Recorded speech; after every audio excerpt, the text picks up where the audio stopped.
puso. Anya ti duggaman, anya ti pagbagan ta puso. Dugdug lang ba?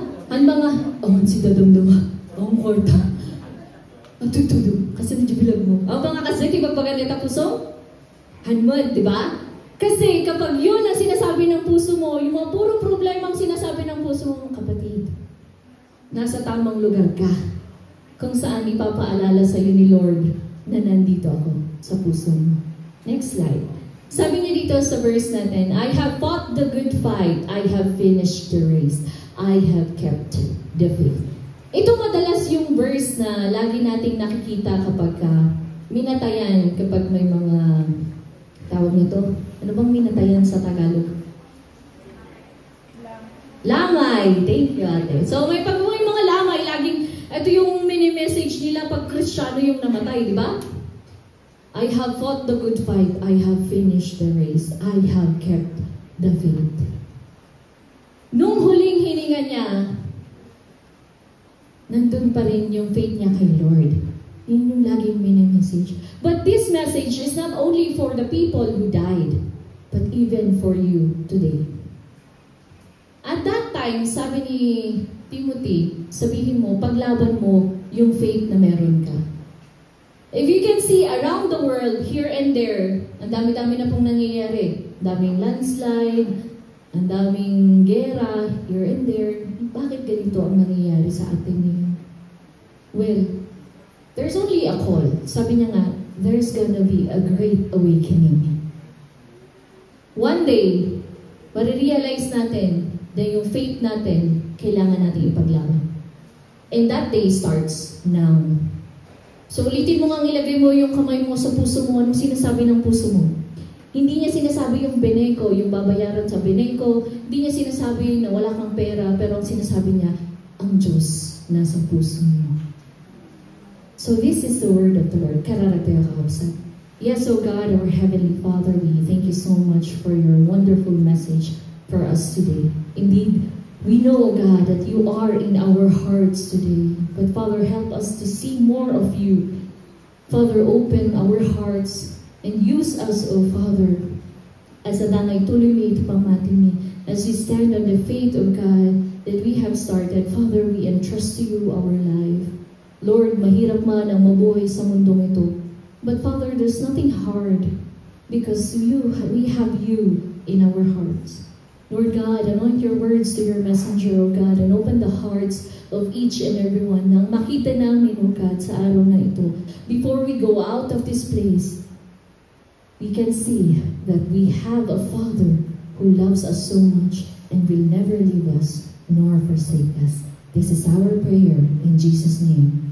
Amen. Now, sabi niya dito, mga kapatid, paano mo masasabi na you have kept your faith? Na meron kang faith sa puso mo. Next slide, sabi niya dito, mapapakamot ka ng ulo. Paano nga ba?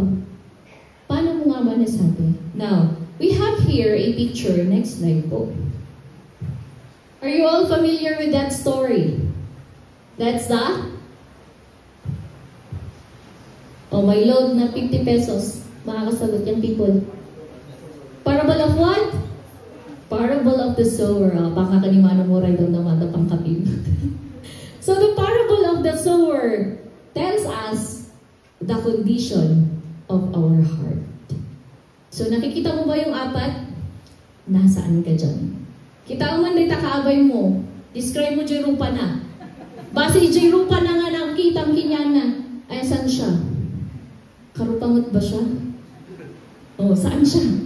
Okay, next slide. Let's begin with the first kind of heart na kananay Matthew 13 verse 1 to 2. Sadahan lang po natin. Okay, next slide. Next natin, diretso tayo sa picture adding. Okay. So this story, the parable of the sower has representations. Tandaan po ninyo mabuti. Yung seed, yung mga bukol, represents the word of God. Next, yung soil, yung lupa, kung saan mo itatanim yung seed, represents your heart. The heart of every people. Now, the birds represents the devil. Yung kaaway. Rocks, yung mga bato, represents temptation. And then, thorns, it represents worries, pera, pagpasyar, Jollibee, kasay. Then fruit represents your obedience, works, and faithfulness. Now, let's discuss this further. Sabi niya dito sa message natin ngayon, sa next slide, nahahati lang siya sa dalawa. May 4 na klase ng puso na meron ang isang tao. May 4 din na klase ng puso para sa Diyos. Okay? So as we discuss these two, makikita niyo mamaya yung shortcut niya. Next slide. Number 1, kaya na, a heart following the evil, or in Tagalog, dagijay, nakarupangat. Diyan nakuha yung salitang pangit. Subukan mo ngang magmisamot. Subukan mo ngang agmisuot, di kaabay mo. Anong itsura mo kapag ka naka-sad face ka? Sabi nga ng mga bata, yung papot ni anak ni Pastor Sanja, sad face ko na kasi it's ugly ka, no? Pangit ka no, sad face. So ano, pag titigan mo yung katabi mo at naka-sad face siya, sabihin mo sa kanya, pangit mo kapatid, smile. Diba? There's nothing to be sad for. Sabi niya nga kasi dito, first kind of heart is the heart following the evil. Bakit? Next slide. Ito siya. In Matthew 13 verse 4, nung nagtanim yung mayroon daw isang lalaki, this is the story of the parable of the sower. Merong isang sower na nagtanim siya. Tinapon niya ng ganyan yung mga seeds, kung saan-saan napunta yung mga seeds. Ganun din sa'yo. Tinapon, napunta sa'yo yung mga words ni Lord. Anong klaseng puso ang meron ka? So sabi niya dito, and as he sowed, some seed fell by the wayside, and the birds came along and devoured them. Nahulog lang siya sa daan. Yung ibang seeds, nasa daanan lang. Kinakain ng mga ibon. Next slide. Now, what does that represent? Again, the seeds is the word of God. And the soil represents the heart. And the birds represents the devil. Madlaw tayo. Next slide. Ang ibig sabihin niya, you are letting yung mga salita ng Panginoon, hinahayaan mo na i-control ng kaaway. Sabi sa'yo, do not worry. Pero you keep on worrying. So saan napunta yung salita ng Panginoon sa puso mo? If your heart today has a lot of worry, problems, you're just letting the enemy control you. Oh, so sinasabi mo na nag-agree ka sa kaaway na hindi mo kaya yan. Tumingin nga tayong lahat sa taas. Anong nakikita natin? Kisame. Ilaw. If you look up, sabi niya doon, that's the act of surrender. Na parang, Lord, hindi ko kaya. Ikaw na lahat. Now, do not let the birds eat the word of the Lord sa puso mo. Instead, next slide, sabi niya dito, to have a pure heart, you should seek God. Have a heart that prioritizes God always. Sabi niya nga dito, seek ye first the kingdom of God, and all these things shall be added unto you. Amen. So, paano pag ganito, young people, you're going to this experience. For example, nag-LDR kayo ng matagal. Tapos, Sunday lang siya available. Magmi-meet ba kayo ng Sunday ng umaga? Answer. Di ba napapaisip sila? Nakita yung titsura da, di ba? Panunod na. Ni Lord, pati uno na, kuno ni gayong ko. Ganyan yung mga ganong bagay. Di ba? Sa ating mga nanay, supposed to be, hanga nagtututata, agin iinit tinapigsa. Panunutong ba dyan labadam? Diba? A lot of things will challenge us when we started to think na uunahin si Lord. Parang ganito, sa ating mga family, sa mga may family, sabi ni Lord, kakasahod nyo, kakasahod nila kayo mo. Tapos nagkurang. Di ba, next Sunday na lang day tithes ko na yun ba? Mga ganung bagay. A lot of things will challenge us pag uunahin natin ang Panginoon. Pero, sabi ko nga, pag nagpatalo ka, ibig sabihin, ti pusong kat, dagijay naka, rupangon na kunada. So you have to learn to have a pure heart by seeking the Lord first. Amen. Next, number 2. Kuna na dito eh. A heart giving into temptations or kuna na nga, agin-agin. If our heart is rocky, being tempted to do wrong, and you are giving. Next seed, nung tinapon niya itong mga seed na ito, nahulog naman siya sa mga bato-bato. Now, next slide. Sabi niya nga dito, some fell on stony places where they did not have much earth, and they immediately sprang up because they had no earth, no depth of earth. Basta yun. Next slide. Sabi niya, but when the sun was up, they were scorched, and because they had no root, they withered away. This is the second kind of soul. Di ko na nga soil. I mean seed. Yeah, soil. Next slide. They rocks represents temptations. Hindi pa nagbiyak tayo.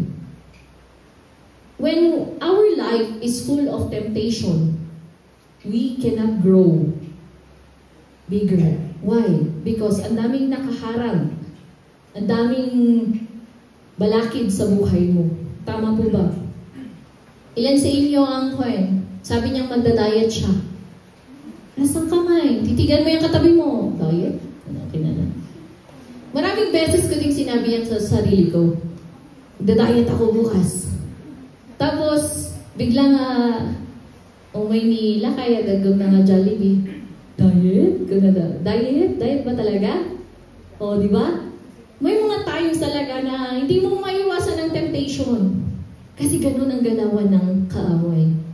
Ibibigay at ibibigay sa'yo yung mga bagay na gusto mong iwasan. Yung mga bagay na sasabihin mong dapat hindi ko na ginagawa. Example, damdaman mo lang siya dati Coke.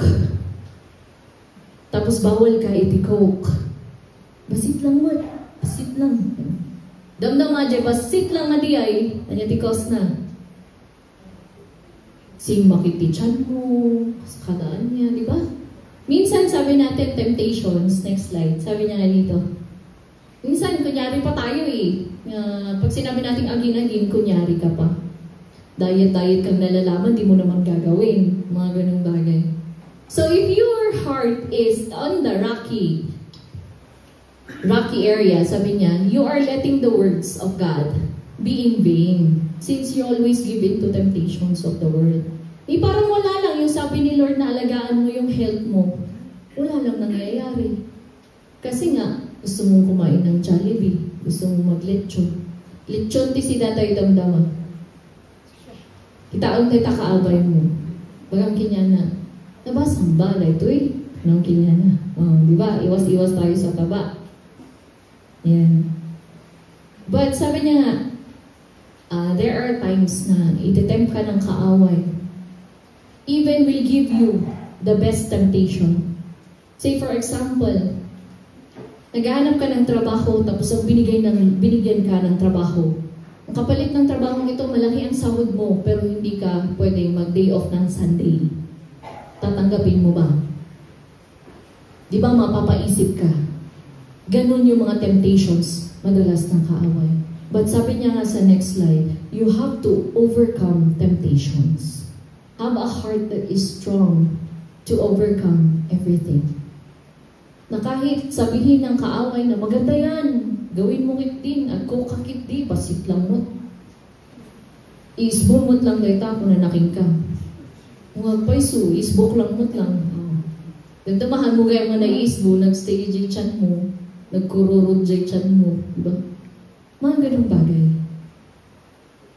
Then the third kind of heart, di ko na nga, a heart that is greedy or gamong iti biyag na. Ito naman yung mga seed na nahulog sa mga thorny area. So you are letting the thorns in your life grow taller than the seed in you. Mas hinahayaan mo yung mga negative na mag-grow sa puso mo kaysa yung salita ng Panginoon. Next slide. In Matthew 13 verse 7, sabi niya dito, "And some fell among thorns, and the thorns sprung up and choked them." Next slide. So kung makikita mo, yung thorns, again, worries, riches, and pleasures of life. Ilan sa inyo ang agdanda nagtatangal daw? Taas ang kamay. Honestly, manukin niya yung tagdandanag. Sino sa inyo ang mga may nag-aalalang puso ngayon? Lahat tayo, di ba? Nag-aalala ka na baka hindi matuyo yung sampay mo. Nag-aalala ka na wala ka ng idamit bukas. Nag-aalala ka, yung people na may pasok bukas. So, chinachat mo na si Mayor Magalong na baka naman, suspended. Di ba? Rob Reiner. Mga ganung bagay ba sa buhay?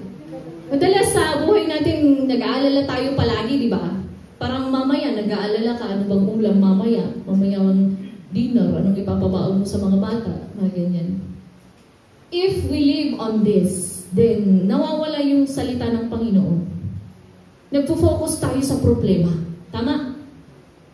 Then our heart is being controlled by these thorns na hindi natin nakikita na meron palang Diyos. So sabi niya nga, next slide, you are letting the worldly things or yung mga problema sa buhay lead you. Yung parang sila yung nagko-control sa puso mo ngayon. Hindi mo hinahayaan na yung salita ng Panginoon mag-control sa'yo. So kapag nakamisamot ka, nakamisuot ka tatangal daw, pag naka-sad face ka ngayon, ibig sabihin, you're worrying about something. So ushers, mamaya, asan yung mga ushers? Pantay kayo sa pintuan. Pag nakasimangot siyang lalabas, sabi mo, oy, bawal kang lumabas. Sabi mo sa kanya. Huwag natin palabasin ang naka-sad face. Mamaya. Because sabi ko nga mga kapatid, you have to remember, next slide, God is with you. God is in your heart. Have a heart that is not divided.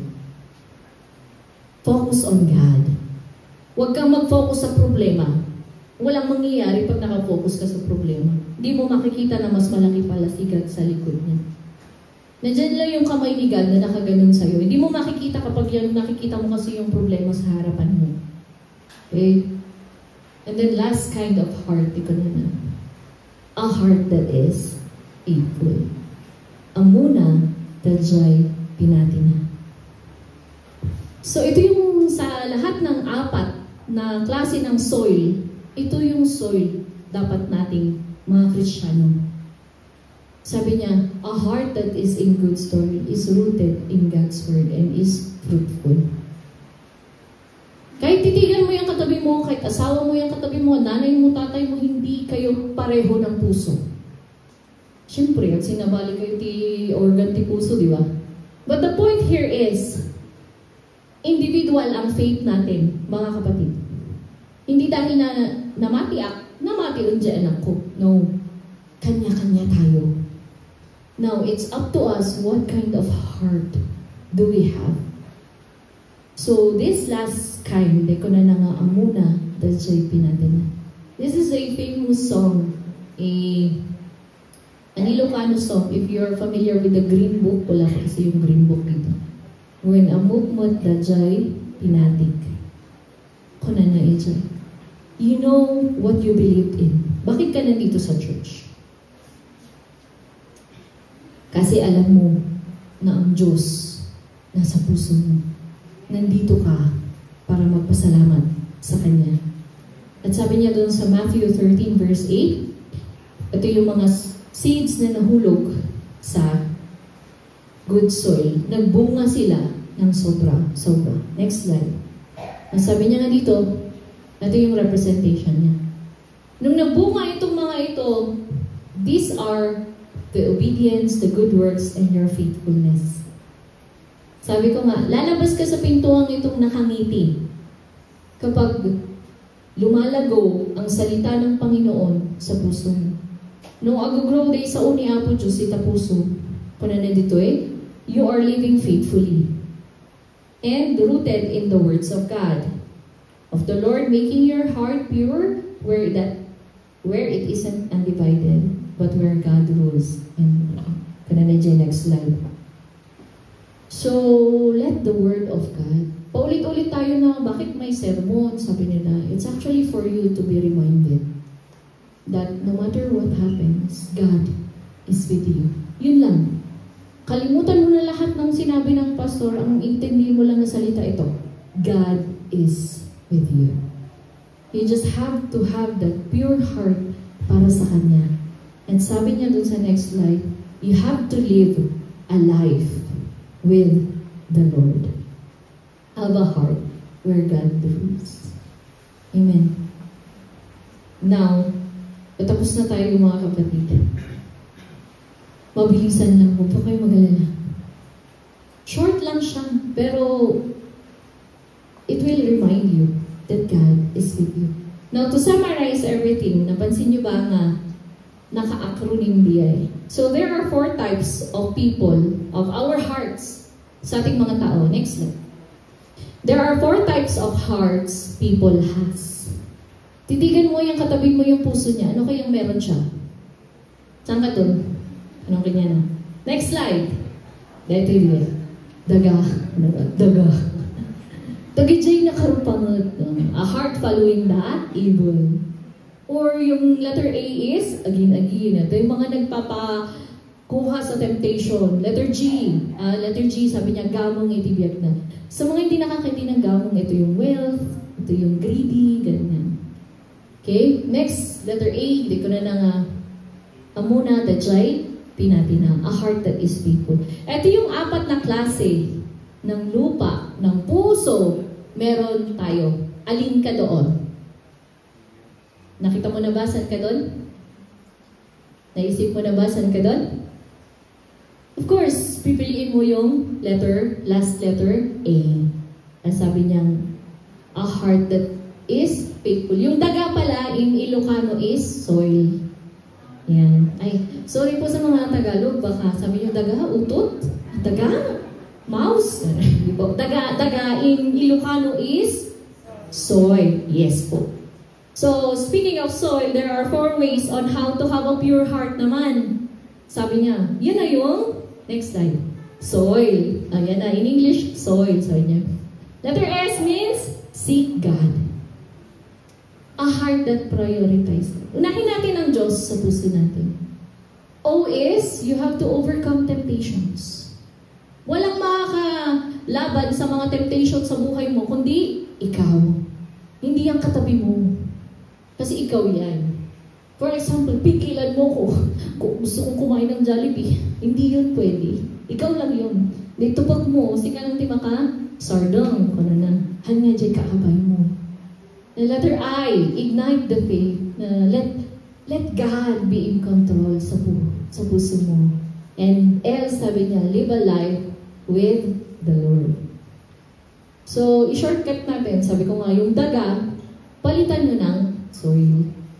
Okay? So, tapikin mo yung katabi mo, sabihin mo sa kanya, habang nabubuhay tayo sa mundong ito, go. You have to finish the race. Inumpisahan mo ang naniwala sa Diyos. Huwag kang titigil. Yan na yung challenge. Mahirap ba maging Kristiyano? Tama? Yung people, mahirap ba maging Kristiyano? Ilan sa inyo ang nasabihan na, Kristiyano ka pa yung kasta ka? Unada ba naman ka? Paano mo sasagutin yung mga ganun? Kristiyano ka pa man din, tapos ganyan ka. Ang pangitang ugali mo. Sabihin sa'yo, ay wow. Diba? Anong mararamdaman mo? A, sasabunutan mo siya. B, sasampalin mo siya. C, sasabihin mo, mahal ka ni Lord. Alin doon? Di ba mahirap maging Kristiyano? Kasi sabi niya, you have to have a heart that is pure. Dapat walang negative sa puso mo. Sinabi ng kapitbahay mo sa'yo na, Kristiyano pa man din kayo, tapos, ang ingay-ingay niya. Ano na kasi? Kapatid, mahal ka ni Lord. Yun na lang isagot natin. Huwag na kayong sumagot ng kahit ano. Kasi pag nakisagot kayo, hindi na paaway pa kayo, di ba? Mga ganung bagay sa mundo. But sabi niya nga dito, you have to fight the good fight. You have to keep that faith. Mahirap nga ba talaga maging Kristiyano? No. Madali lang. So long as God is in your heart. Mahirap yung process.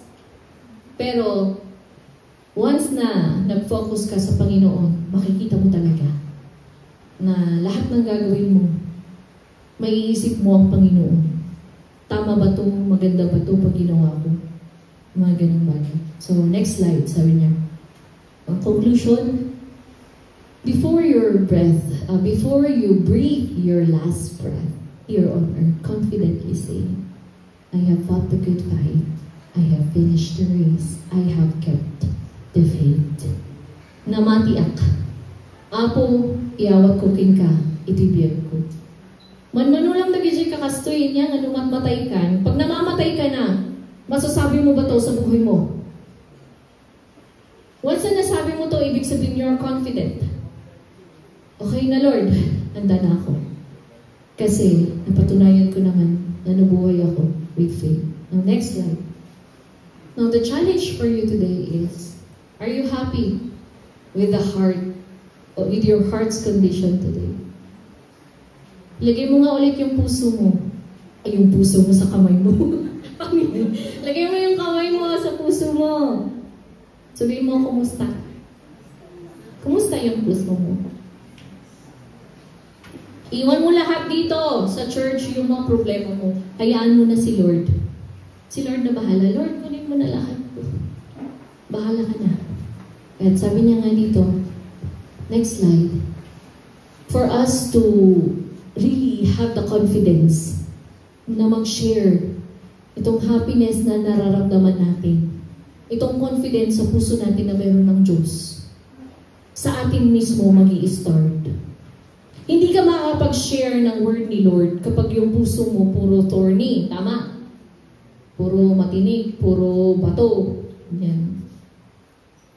Makakapag-share ka lang kapag yung puso mo dalisay. Sabi niya nga sa isang kanta, pusong dalisay ang aking nais. Nalikhain mo, O Diyos, para sa akin. Only the Lord can make our heart pure. In English, sabi niya, a pure heart, that's what I long for. A heart that follows hard. Take note of the lyrics. Pa-flash nga ako ading nung lyrics na sa English. A heart that follows hard after thee. Yung a pure heart. Sabi niya dito. Familiar kayo lahat sa kantang to, tama? Sabi niya, verse 1 ata yun? Verse 1 ba yun? A heart that hides your word so that sin may not come in. A heart that's undivided but one you rule and reign. Next lyrics. A heart that beats compassion that pleases you, my Lord, a sweet aroma of worship that rises to your throne. Pag meron kang pure na heart para kay Lord, papakinggan niya yan. Pag meron kang pure na heart para kay Lord, tuloy-tuloy ang problemang darating sa iyo. Masaya ka doon? Yes, kasi ito yung problem, problems in our life will tell us there is a Lord. You have a Father up there na hihingan mo ng tulong. Right this moment, as the worship team prepares, let us sing the song. Yung English version na lang. Kasi baka hindi alam ng lahat yung Tagalog. Ikarinig dito, a pure heart, that's what I long for. Sige, upo ka na lang muna. And then, reflect on your heart today. Kumusta ang puso mo? Let us take this as our prayer. Yes, O God. Hallelujah. Thank you, Lord, for reminding us of the condition of our heart. Jesus. Thank you, O God, for letting us know that having a pure heart is only a heart that beats compassion for you, Father. A heart for you, God. Jesus. As we sing this song, O Father, let this be our prayer, O God, this time. Pure heart, that's what I long for. A heart that follows hard after thee. A pure heart, that's what I long for.